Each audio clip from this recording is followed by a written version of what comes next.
Hey everybody, welcome back. So I thought I would do my year-end video of top 10 pickups in terms of comics this year. I will no doubt do some variations of this with like top 5 or top 10 pieces of artwork, autographs, stuff along those lines. I had a tough time uh, first narrowing it down because digging through my camera archives, I discovered that there was a number of books that I wasn't sure that I had picked up in 2024. So some of those were added. Then it had to be decided where they go on the list. Do they even stay on the list? Are they part of the honorable mention?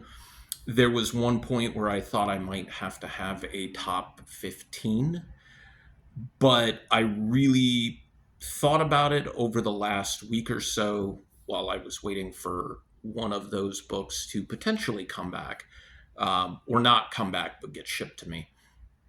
And I decided I was able to stick with a top 10 and get it in the proper order, and then have just two honorable mentions. There was a point I was going to have four honorable mentions, at which point that was like, we'll just do a top 15 and add one more book kind of thing.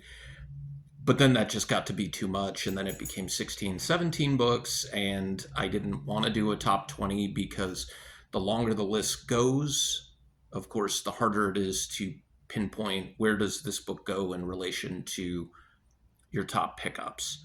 So I'm going to do my top 10, show the books off, give you a little bit of an explanation as to why they are where they are on the list, and then reveal my number one book after I do my two honorable mentions between number two and number one. So number 10 is a book I'd never really thought about owning. I'd known about it, seen it, probably had plenty of opportunities to pick it up. But at Tucson Comic Con, I found a second edition of it, and that is graphic novel number 4, The New Mutants, reprinting the first appearance of the New Mutants team. I don't remember if I've talked about this on the channel before, but I personally love the New Mutants movie. It's one of my favorite comic book movies, not even like low key. I think it's extremely well done. I think the characterizations are really well done. I think it was cast brilliantly. The characters are well written. And a lot of people write the movie off, right? Because it was that tail end of Fox having control of the X-Men franchise. And so it wasn't promoted very well. And because it's at the end of the era, like people just wrote it off and thought it was crap. It is a PG movie that easily could have been R because of how it's presented in a horror aesthetic. And I thought that was brilliantly done.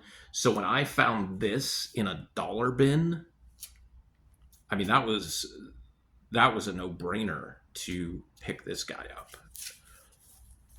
This was originally going to be my number 10, but then I started thinking about everything. This is a book I had previously. It was a book I picked up in, I had a second printing of it years ago.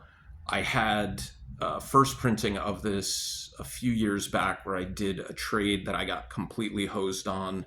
In the long run, I got completely hosed on based on the values of the comic books that I got in trade for a bunch of vintage ECW t-shirts. But this was one of the books that showed up in that trade, not this one specifically, because that ended up being sold. But I picked this up on a Facebook online sale from Old Plebo Comics and Collector's Territory. Batman Adventures one-shot Mad Love. Second appearance of Harley Quinn in a comic book. The Almost Got Him story that predates Batman Adventures 12 is really more of like a children's book than it is a comic book. So really great story with this one. Don't know if I'm going to keep it, but definitely a top 10 pickup. Not super minty condition, but Just a really nice book to have. So number 8 on my list is something I saw on the wall of Space Monkey Comics here in Tucson. I call them the Monkey. Tell somebody, hey, I'm going to the Monkey. That's what I'm referring to. Um, Saw this on the wall, uh, looked it up, found out it was a first appearance, and then talked to the owner, Tony, who was running a sale where indie books were 60% off. He told me he would make this part of the sale, even though it was a wall book. Couldn't not pick it up, and that is Gold Key Secret Squirrel. This is a first appearance of both Secret Squirrel and Morocco Mole. While I didn't watch a ton of Hanna-Barbera stuff after I was a kid, and this is definitely a character that predates my childhood, my love for animation and love for really silly, goofy characters is something that will never go away, I hope. Otherwise, what's the point of existing for me? Um, Secret Squirrel was Inspector Gadget before Inspector Gadget was Inspector Gadget. I mean, just look at that. He's got, the rear view mirror and the gun popping out of his hat and taking out a guy who's coming after him. Again, this is more of like a reader copy, like a higher end reader copy, but still a really, really beautiful book. And those colors are still super sharp and pop extremely well. This one is another book that I owned years ago and was part of a sale that I did to Bookman's before I started doing resale during the pandemic. This was probably like 2017, 2018 when I sold this along with a short box of keys. This one is coverless, and I again picked this up from Tony at Old Pueblo Comics Collectors Territory on his online show for $5. Coverless, but still extremely cool. Uncanny X-Men 28, the first appearance of the Banshee, Sean Cassidy. And then at Tucson Comic Con, Roy Thomas was the guest of honor, had him go ahead and sign it. I didn't actually get Roy Thomas to sign this myself. Had a friend who was going as an attendee and a member of the press, and he took my books over so I could stay at my table, and then brought it back. And he said when Roy saw that, he was just like, wow, this book has been really well loved. I got it coverless. I do want to get a cover for it. Probably going to be easier than recovering a book that is my number one, but I kind of like the way this looks as well. It's almost comforting in the fact that it is coverless. It is still super sharp looking, and then you've got your writer Roy Thomas on the book as well, so you can't go wrong with that. So this is number 6. So 10, 9, 8, 7, 6. Number 6 is a book I've wanted for a while, and you just saw it pop up right here. Leatherface, number 1 out of 3. Again, not a minty copy, mid-grade or around there. This is the first appearance of Leatherface, believe it or not. This is, I believe, the adaptation of Texas Chainsaw Massacre 3, which, if you know, is called Leatherface, the Texas Chainsaw Massacre 3, which, if you know me, is where Fuzzy Face, the Agnew Chainsaw Massacre 3 title comes from. It is a celebration of all things horror, and really, really cool. It's a Dave Dorman cover as well. This is a book I've been wanting for a while. I tried to include books, like a mix of books that I've wanted for a while, or a semblance of something that if I saw it, I would definitely want to pick it up. And so this is one of those books that I've known about for a long time. I'm a huge horror fan, huge Leatherface fan. I have 2 Texas Chainsaw Massacre tattoos on my body. So this is my number 6. My number 5. This one I thought was going to be higher until I found a couple of the books that I found after I found this. Now, I started collecting comics in early 90s, like when I was in junior high, started collecting in earnest in the mid 90s when I was in high school. And this book is one of those books that I really, really wanted at the time.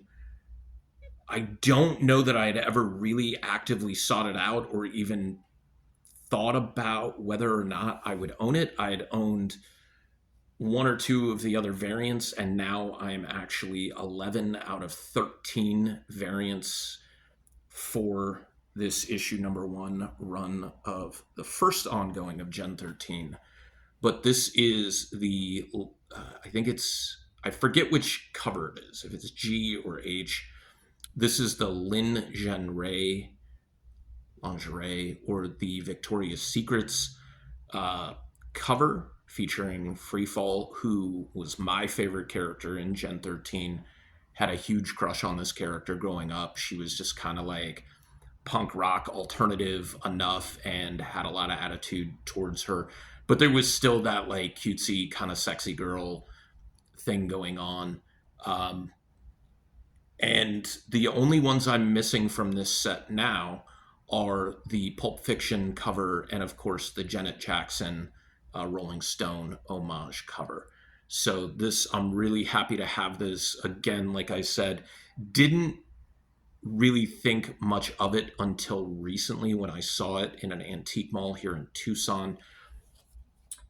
Super happy to have this cover along with, maybe I should have put it as one of my honorable mentions, the all dolled up paper doll variant, which was the one variant cover that I owned from this original line, like back in 96, 97, when I was friends with somebody who worked at that comic book store and I think sold me her copy of the book.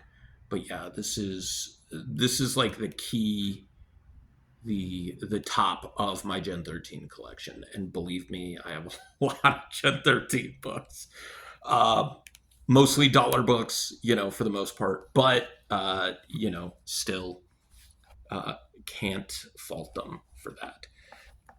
My number 4 is a really, really cool book that when I saw the promo flyer for this book coming out, I was just like, the artwork looks amazing. I got to jump on this book. And then for whatever dumb reason, just like with Something is Killing the Children, although I don't think I was aware of that when it came out, for some reason, I never picked this up when it first came out. I was able to score issues 1 through 5, the first story arc of it, off eBay a year or so ago. The issue number 1 that I got was a variant, so it wasn't the sought after A cover, which is key because the first 5 issues, and you'll know when I show it to you, connecting cover set. All 5 issues of each arc are a connecting cover set. So you have 3 different connecting cover sets with volume 1 or season 1, whatever you want to call it. But Bitter Root, issue number 1, a cover. So extremely happy to have this because if you haven't read Bitter Root, go and get the trade paperbacks. Go and get the omnibus. This is an amazing story, top to bottom. The artwork, the character designs, the character development, the story, dialogue, everything about it I love. And I'm so happy that I finally have a number 1 in super high grade condition. I've thought about whether or not I'm going to send some of these books or any of these books off to get graded. And I don't know that I am, because with the Gen 13 book, I had it pinned up on the wall in my comic book room. And if I just put like a railing on there, I can put these in these top loaders, or I can get some of those capsules and have them displayed just as well. Not have to worry about some number associated with them and just really appreciate them. Plus, if they're in a capsule, if they're in a top loader, I can just pull them out and I can flip through them whenever I want. So that's always a bonus to not grading them. although I do have 2 slabs on this list, so that's saying something. But really happy to have this again. Sanford Green's amazing artwork on Bitterroot. The next volume or the next arc is coming in 2025. I'm super excited for that. So I got to reread Bitterroot Volume 1, or whatever you want to call it, Season 1, to get back in shape for when what is it? It's going to be issue 16 comes out. But check out Bitterroot. It's worth all the time in the world. This is another book that I've wanted for a very long time. And I've wanted it because I'm a fan of one of the characters. It's one of my favorite characters of all time, if not my favorite character of all time. The book does need a little bit of cleaning and pressing. In like the top corner, it looks like somebody had like a price tag sticker on it and then pulled it off. So there's some tear away at the image, but I probably should be able to steam and press the rippling out of it. But this is kind of a sentimental book for me as well, because one of the last DC books I read was Nightwing number 96 of the current run, where he's talking to Barbara and he's telling her he needs to push her away for her safety and everything. And she tells him, "You're allowed to be happy." Literally, and I know I've probably told this on this channel a number of times, brought tears to my eyes. It was the first time I had cried in over a year. Part of it having to do with my mental illness, and part of it having to do, no doubt, with the medications I was on for it, which made crying physically painful. Like my eyes would start to hurt, and it almost felt like the tears would start to come out and then get sucked back up into the tear ducts. So having this book is really, really special to me, and that's Birds of Prey number 8, The Date, where Dick takes Barbara up on the high wire, outfits her with a gimmick to keep her legs together so she can be on the trapeze with him and fly like she did when she was Batgirl. As I told you, you can see there's the rippling from probably a price sticker or something like that was on it.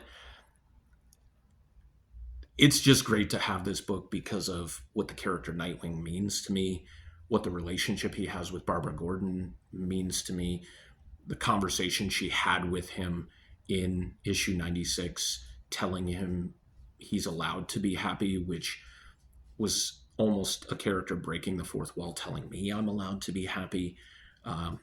So it's super duper important to understand that sometimes these silly little things like comic books and movies and music and games and stuff can make us happy and can really touch us on a personal level.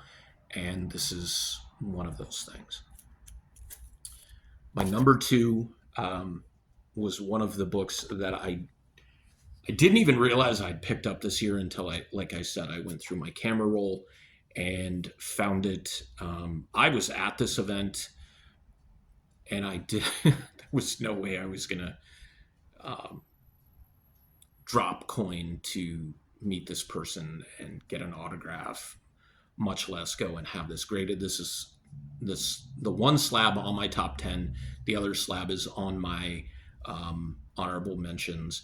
But I found this in Bookman's here in Arizona, at the River Road location, and it is the Jim Lee variant to Infinite Crisis number 5. So this is the first appearance of Jaime Reyes as Blue Beetle.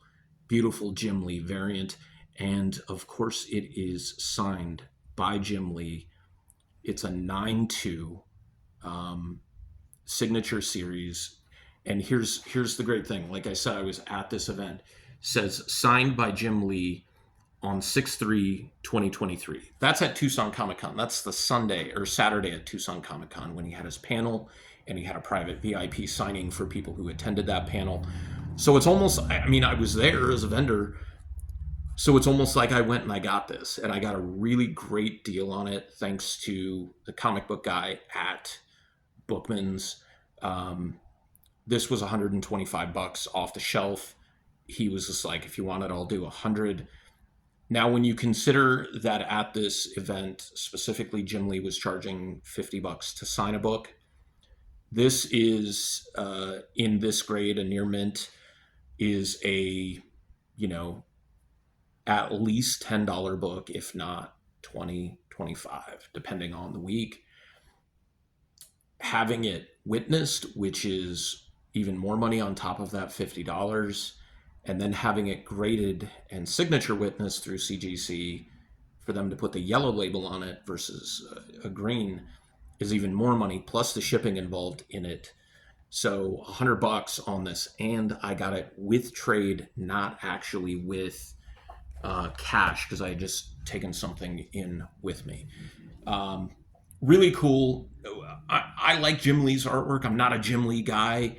Just like one of my honorable mentions, I'm not a fan of this guy per se. I understand and respect his contributions to the comic book industry, but I'm not a fan. I will not defend his work versus anybody else's work. I'm not a stand for him or whatever.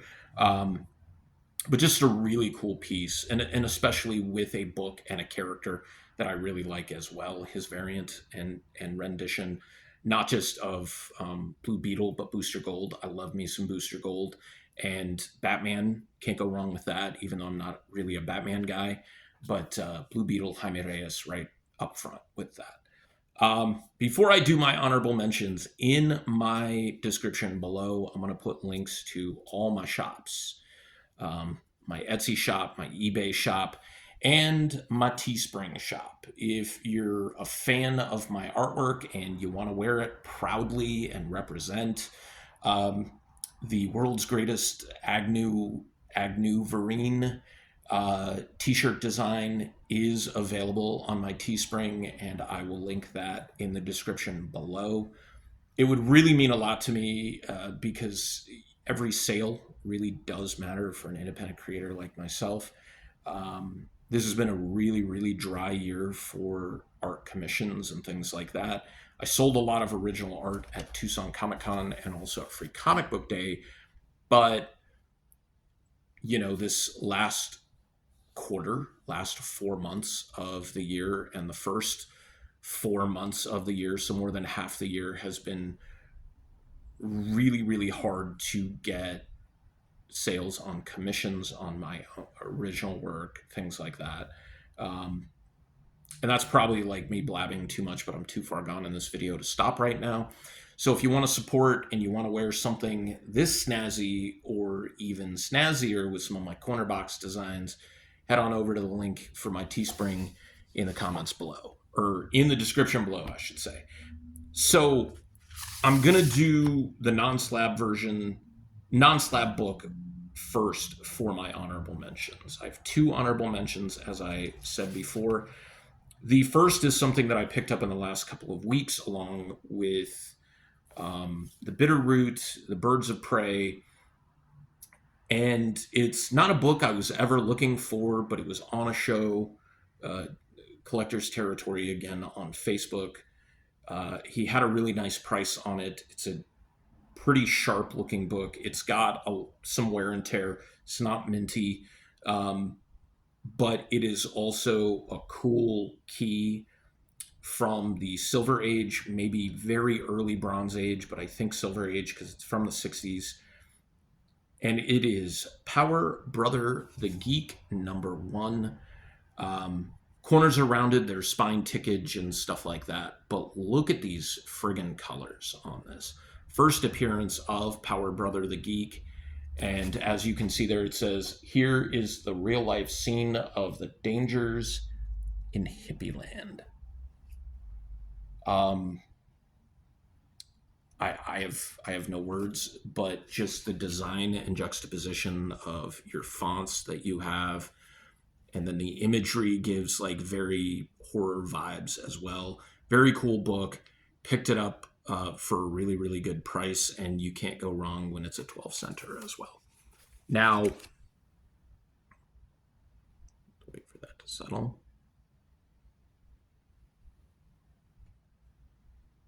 Bumping the camera is always rough. So this is the second slab, but this is in my honorable mentions. Again, wasn't sure that I'd actually picked this book up this year or not. Picked it up in the wild for, I think, $2 or less.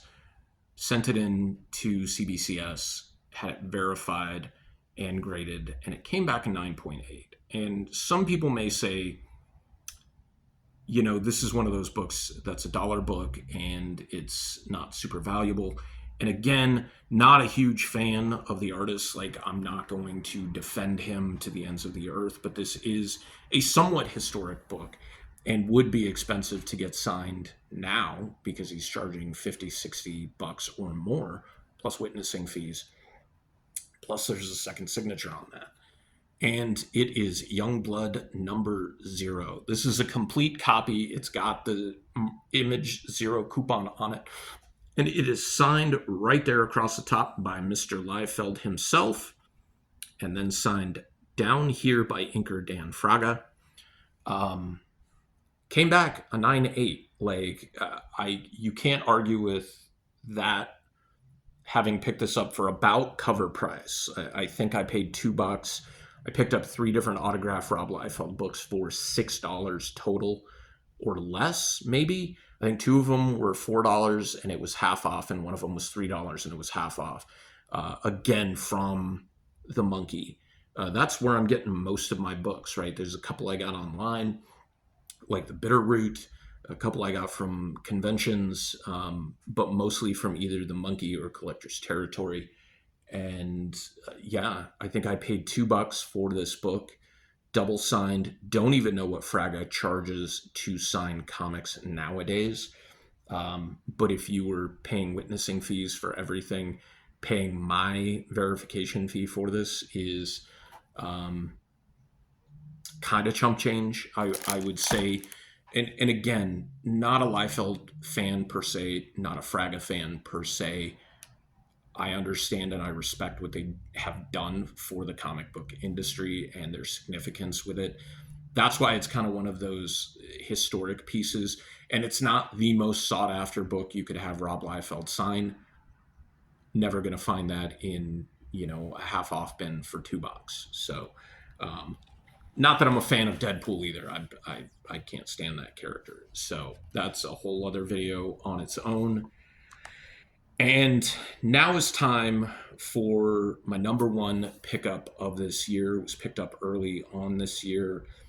And this is a book that I need to have a cover reproduction done of. So if you're watching this video and you know somebody who does some good quality cover reproductions for comic books and does them at a fairly decent price, please message me or comment them in below, because I'd love to have this book specifically recovered. I was aiming to do a restoration on my own using a facsimile, but I found out that the facsimile image for the cover is slightly smaller, so it does not match up with this. So I'm obviously not able to do that. I could always take off the facsimile cover and then just put it over this, but to me that kind of defeats the purpose, so I will keep it as is, because somebody decided to do at some point a arts and crafts project with this and cut one of the characters out of the cover, and it hurts. But this is a book that I sold a few years ago to fund issue 5 of the Bubba Patrol.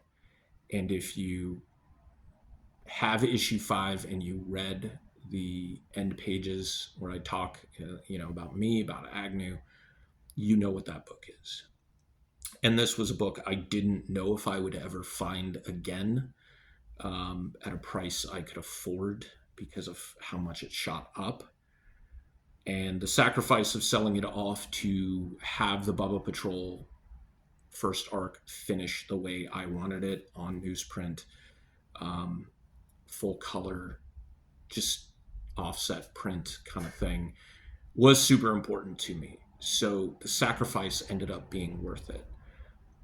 So picking this up earlier this year, and ironically, from a guy who is also a professional wrestler and is known as the American Kaiju. Uh, Big thanks to Big Jeff Noyes. You can check him out on Instagram, on Facebook. Nice guy, and huge, massive dude. No wonder he's called the American Kaiju, right? Is Amazing Spider-Man 129, first appearance of the Punisher. As you can see, we're missing the Punisher on the cover. That's what I was trying to do, the restoration. And I was actually videotaping myself, doing the tracing and the cutting of everything. I had scanned this and made a stencil that's probably around here somewhere, that once I tried lining up the facsimile image underneath it and realized it doesn't line up because the facsimile image is slightly smaller. There's a lot more yellow along the bottom of the facsimile image, which means they shrank it from the bottom up. And I think that's kind of just how they do it. So your facsimiles aren't 100% facsimiles, obviously, but for those of you who know me, know that the Punisher is the character that really made me a comic book fan. And this is now the third copy of this book that I have owned. Even if I can get a repro cover for it, like I said, if you know somebody, please mention them in the comments below or have them reach out to me. I'm Jax Loves Nachos all over the damn place. I would love to get a nice repro for this. And I'm not even going to have it graded, right? Like, there's no reason to have it graded, although I would love to have Jerry Conway sign this as well. He's the last of the individuals who worked on this specific book that's still here. So yeah, this is my number one. There's a lot of sentimental and emotional pickups this year. And a lot of things that I didn't even think about before other things came about, like the New Mutants movie and finding stuff in the wild, or finally coming across a book that had something on it, like the Jim Lee autographed slab or the Rob Liefeld books that I wouldn't normally go out of my way to pick up, but they were excellent additions to my collection. And just really, really happy with how this all turned out. Out of this list, what is your favorite of my top 10, even of my honorable mentions too, of my pickups this year? I'd love to hear it. If you could, hit that like button, comment. I'm never going to get to the point. I'm probably never going to get to the point where I can monetize, but who knows? If you subscribe, you're going to see artwork stuff. You're going to see me reviewing movies and comic books and stuff like that. And, just kind of talking about mental wellness, my mental wellness, and like what goes on in it and how much comics play a huge role in that. So thanks for watching. Hope you guys are taking care of yourselves, taking care of each other. This is a really rough, shitty time of year for so many people, right? It's not an easy time of year. This week specifically for me. I'm not sure when you're seeing this, but it's been a little bit rough for me. Won't go into details, but yeah, the end of the week, start of the week was pretty good, and then in the middle and the end of the week were kind of rough because of something that happened. That wasn't a bad thing. It was just, it did all kinds of things in my head. But yeah, so the second time I'm signing off this way, and I'm still getting used to it, so please bear with me. Until next time, bye-bye. I love you.